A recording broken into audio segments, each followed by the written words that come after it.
Hey YouTube comic community, this is Jimmy the GEEK Aficionado, and I am back with another quarantine haul. This is when we start losing track of time about how long we've been locked in quarantine. But you know what has not stopped? The auctions. So many auctions. And I'm not complaining. Don't get me wrong. I love them because you know what I get to do while I'm at home? I get to buy comic books because Diamond decided in their infinite wisdom that they will not be shipping new product. Now, I don't have a problem with this decision. I just have a problem with the fact that they did it unilaterally. They didn't discuss it with the publishers or with the stores, or provide them with the options. But that's where it's at. And so my funds now are shuttled towards buying more stuff that I don't have, and picking up some beautiful books, like this Lady Rawhide #3 with a cover by Adam Hughes, a stunning cover by Adam Hughes, mind you. I don't really want to peek inside, the book because I know that he doesn't do the interiors, so I'm just going to leave it where it is and say, hey, thank you, Adam. Oh, where did I get these? Let's rewind that a little bit. This was a lot that I picked up on an auction with Alex the Comic Hoarder. And if you're not already subscribed to his channel or following him on Instagram, you need to. Lots of great Golden Age, Silver Age. He and I have very similar collecting habits, although he did get a hell of a jump on me on the Golden Age stuff, and a little jealous, but I'll catch up eventually. Lady Rawhide apparently also shows up in Zorro. Again, Topps Comics #3 of Zorro, with a Adam Hughes cover. This is a big Adam Hughes lot, actually, that I won. It's a very large Adam Hughes lot that I won. And we're going to keep going through it. Moving into Betty and Veronica, issue #1. Love this cover. Just absolutely love this cover. It screams cat fight, but it's also very contrasting and very iconic of Adam Hughes and his style, and of the Archie girls, Betty and Veronica. But nothing better than this one. This is Archie's Girls, Betty and Veronica, issue #275, and this is an Adam Hughes variant that shows that Veronica too can paint. Apparently her nails and not much else. But it's well done, as always. Getting on to some earlier Adam Hughes work, we have some issues of Ghost. This is issue #5 from Dark Horse. And again, like I said, this is an Adam Hughes cover, as well as issue #6 here. Again, if you notice, this is definitely some of his earlier work. The coloring isn't quite there to his liking. The phases aren't quite there, but you can see he's building on his style. And he already has his Telltale AH. Another earlier issue. This is Danger Girl #3 with an Adam Hughes cover where she says "ah," which is also his moniker. So one of the Danger Girl covers that didn't feature a J. Scott Campbell cover. But yeah, I dig it. Very nice. Very nice work. Always a fan of Adam Hughes. Going back even further, these are some ones I've been trying to track down for a bit. X-Men Classics. This is issue #72, featuring Kitty Pryde on the cover.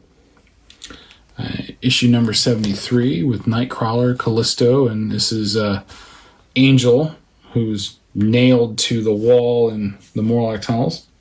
And this one's definitely my favorite. So if you're unfamiliar with the original cover, Wolverine's actually in the front on the original cover, and Rogue's bringing up the rear. I like how he flipped them back around for this. These X-Men Classics are really cool because, yes, they are reprints of the Byrne, Claremont, Cockrum run of X-Men, but they also feature a lot of really great new cover art from great artists like Art Adams. Art Adams did a big, huge run of the early stuff. You'll also find Mike Mignola, Adam Hughes, and a wealth of others. I think some Todd McFarlane's in there, or I think he did the Marvel Tales ones as part of Series 2. Anyhow, there's some great artists that have done work. Joe Madera for these covers, and they're great to collect. So rounding out the end of this Adam Hughes lot was a handful of books that I already had. So I'll be probably moving these along in my own lot at some point. It's an issue of Barbed Wire. Unfortunately, it's not the one that Bubs is looking for. So I tried to offer it to him first, but that's not the issue. Invisible Woman #1 and #3. Also both great Adam Hughes, but I've already got a couple of copies myself that I picked up off the rack. So I got, I'm going to try and stop saying I got more than one lot from Alex during the show. I did already resell one that I purchased. It was a Power Girl issue #27 with the Warren Lau cover. It was the final issue of the series. Got it for a decent price, flipped it for a little bit more. I'm happy, made a little bit of money because it wasn't quite where I was looking for in terms of the quality. Once I got it back, there was lots of spine ticks on the back that I couldn't just do anything about. So I moved it along to another collector, and they're happy, and I'm happy. And this is lot #3 that I got from Alex. It was a Spider-Man lot, and it was featuring Amazing Spider-Man #252. This is the first appearance of the black suit in continuity, in the main titles, I should say, especially on the cover with this homage to Amazing Fantasy 15. And this is a newsstand edition. I think that's very important to note. There's some spine ticks along here, but it's still a sharp, high-grade copy. And again, I didn't have a newsstand copy of it, so that one's hanging with me for a little bit. But this one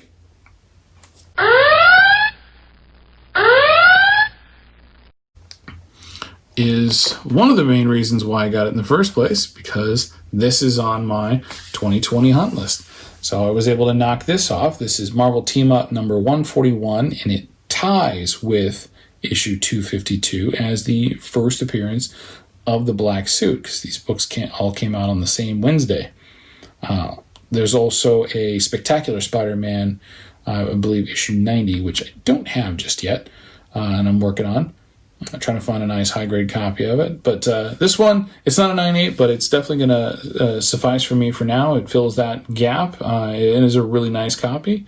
And if I do find a higher-grade copy down the road, I'll probably move on to that one. But thank you, Alex, very much for offering these up. I'm really happy with the purchases. And that wasn't the only thing I got.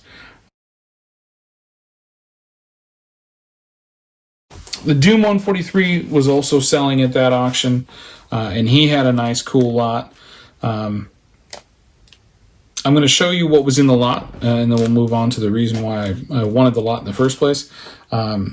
He had a collection of Phoenix Resurrection books. These are from Lee and Hugh.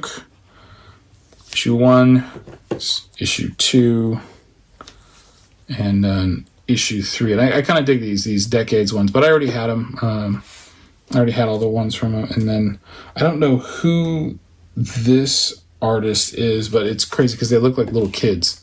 And I just wasn't a fan, right? Kind of looks like kind of a big bobblehead. But yeah, it was all right. Came with it. There was also a Captain Marvel set from oh gosh, what was it? I want to say it was it might have been Lee and Hugh, or no, Mark Brooks. Yeah, I want to say it was a Mark Brooks set, something like that. Anyway, it was a trade dress and Virgin variant, but I already moved that along. because I wasn't really that interested in those either. Sold those for 20, so I made back a third of the cost of this lot just on selling those books. And this is the real reason why I was after this lot, because it had a nice, clean copy of JSA Classified #1 sketch variant. I want to say this is the second print of Adam Hughes. Huge fan of this cover. Not necessarily this cover, but the paint, the finished artwork of the original #1. And I want to say it's a variant. Just like I said, big fan. Trying to find a 9/8 copy of this, and this one really hits the mark, because the Doom 143, he knows quality. Because if he hadn't, then he wouldn't have this stunning Joe Chiodo cover variant for Web of Black Widow #1. This has been eluding me for a bit. I didn't get it when it came out. My LCS, it got picked up just, first thing. I love Joe Chiodo's work. He's a fantastic pinup style artist. Does a lot of different types of work with paint and with pencil. This has the classic Black Widow outfit, very skin tight with her little zappers, her Widow blasters, and the little Widow on her breast. But a great cover and super pricey cover. So what I paid for this lot doesn't even come close to what the value of this book is, but it's a solid 9/8, and I'm really looking forward to sending this one out to CGC and encapsulating it and keeping it that way.